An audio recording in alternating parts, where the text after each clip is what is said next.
Oi, pessoal, tudo bem com vocês? Eu me chamo Beatriz, sou acadêmica do curso de Licenciatura em Ciências Biológicas pela Universidade Federal do Piauí, do Centro de Educação Aberta e à Distância. O meu polo de apoio presencial, ele fica situado na cidade de Inhuma. E hoje, mais uma vez, estou aqui para ministrar uma aula para a disciplina de Estágio Obrigatório 3. E o tema da nossa aula é a humanidade e o ambiente. Esse conteúdo é referente à turma do terceiro ano do ensino médio. A humanidade e o ambiente. Meio ambiente. É um conjunto de elementos abióticos, como energia solar, solo, água e ar, e bióticos, que são os organismos vivos que integram a fina camada da Terra, chamado de biosfera. É o lugar em que habitam os seres vivos.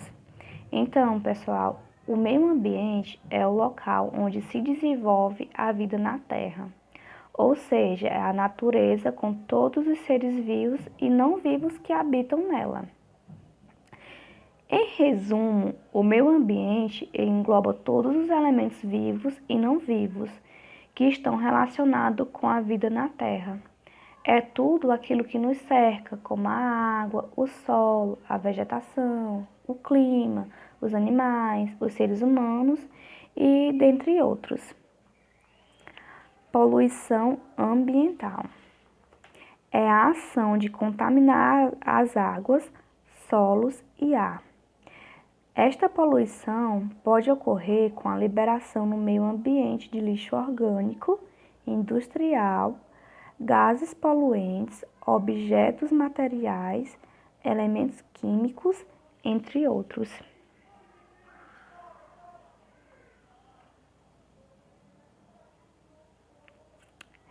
Então, considere todas as populações que coexistem numa mesma região.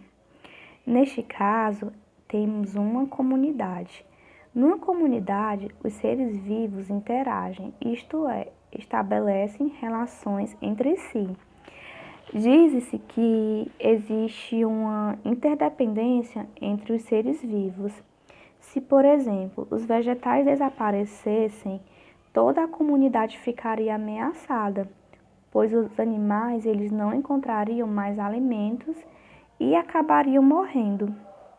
Outro exemplo é o extermínio de cobras em uma determinada região, que pode favorecer um aumento excessivo no número de ratos e outros roedores, que servem de alimento para as cobras.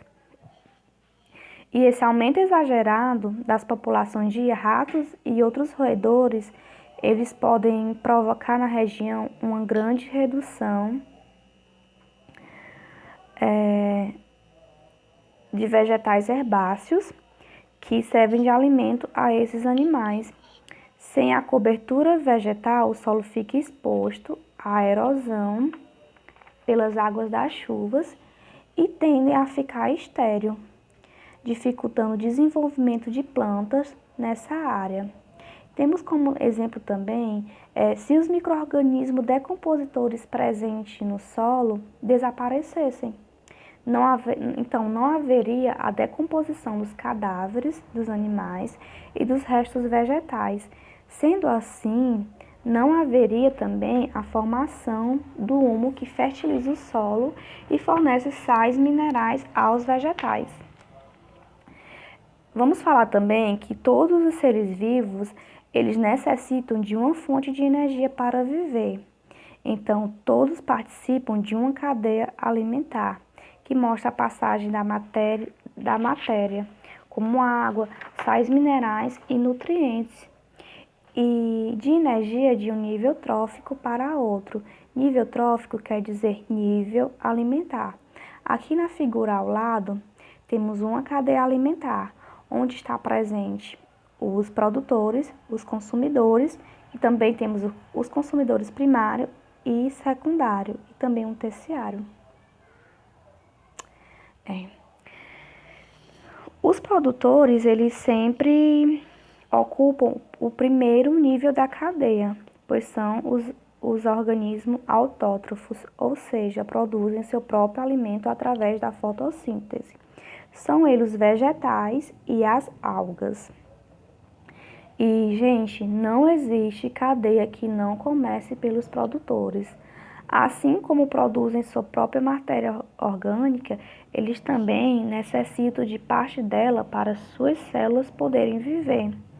Já os consumidores, eles são seres heterótrofos, ou seja, eles não produzem seu próprio alimento. Então, eles têm que obter de outro a matéria orgânica para sua sobrevivência, que seja por absorção, ou ingestão, ou englobamento. Nesse caso, eles são os animais e os protozoários. O consumidor primário, ele é herbívoro, pois ele se alimenta dos produtores, que no caso são as algas e os vegetais. Já o consumidor secundário se comporta como carnívoro, pois come um animal que é primário. E também, pessoal, não há cadeias muito longas, pois a perda energética é muito grande. Ecossistema é igual a comunidade mais meio ambiente. Você já tem 3 níveis de organização dos seres vivos. Primeiro nível, que são os indivíduos. Segundo nível, as populações. Terceiro nível, as comunidades. Os seres vivos de uma comunidade são os componentes bióticos de um ecossistema. E fatores físico-químicos do ambiente são luz, água, calor, gás, oxigênio, etc. São os componentes abióticos de um ecossistema. Assim, pessoal, um lago, um rio, um campo ou uma floresta são exemplos de ecossistema. Neles encontramos seres vivos diversos, como os componentes bióticos, que se relacionam entre si e com os vários fatores ambientais, como a luz, a água, que são os componentes abióticos.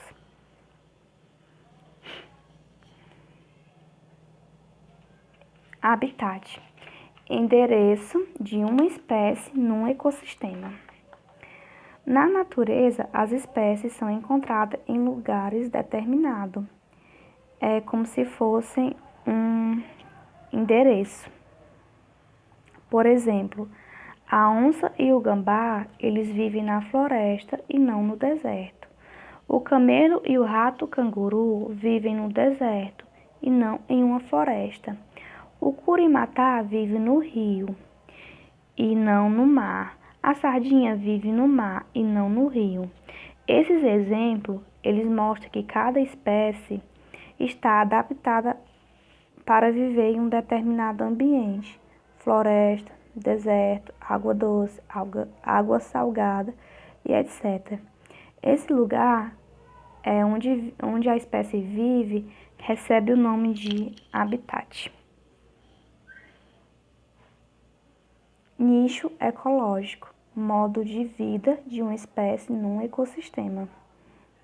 É o conjunto de atividades ecológicas desempenhada por uma espécie no ecossistema. Quando determinada espécie desempenha diferentes atividades dentro de um mesmo ecossistema, ou seja, cada espécie possui o seu nicho ecológico.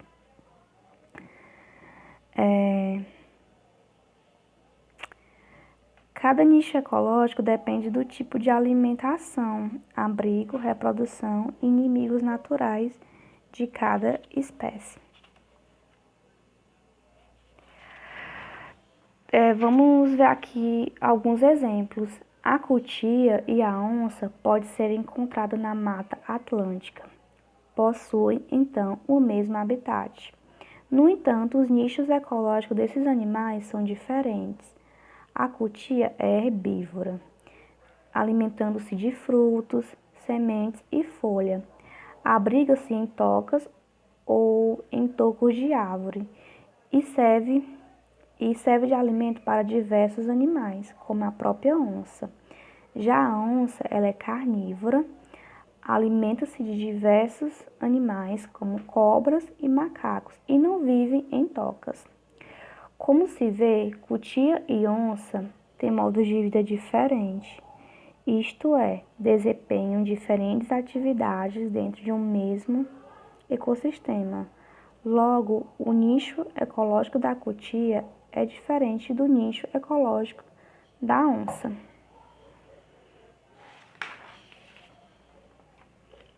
Preservação do meio ambiente.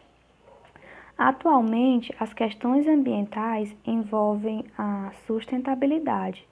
A sustentabilidade é um termo bem abrangente, que envolve também o planejamento da educação, economia e cultura para a organização de uma sociedade forte, saudável e justa. A sustentabilidade econômica, social e ambiental é um dos grandes desafios da humanidade. O termo sustentabilidade surge da necessidade de aliar o crescimento econômico com a preservação ambiental. Nas últimas décadas, o meio ambiente vem sofrendo cada vez mais com a ação humana. Uma delas é a prática de queimada. Como essa intervenção nem sempre é harmônica e de forma sustentável, surgem problemas ambientais. No Brasil, existe uma política nacional do meio ambiente que tem como objetivo a preservação, melhoria e recuperação da qualidade ambiental propícia à vida, que também visa assegurar condições ao desenvolvimento socioeconômico, aos interesses da segurança nacional e à proteção da dignidade da vida humana. Então, pessoal, essa foi a aula ministrada hoje. Eu espero que todos tenham gostado e muito obrigado por a atenção de todos.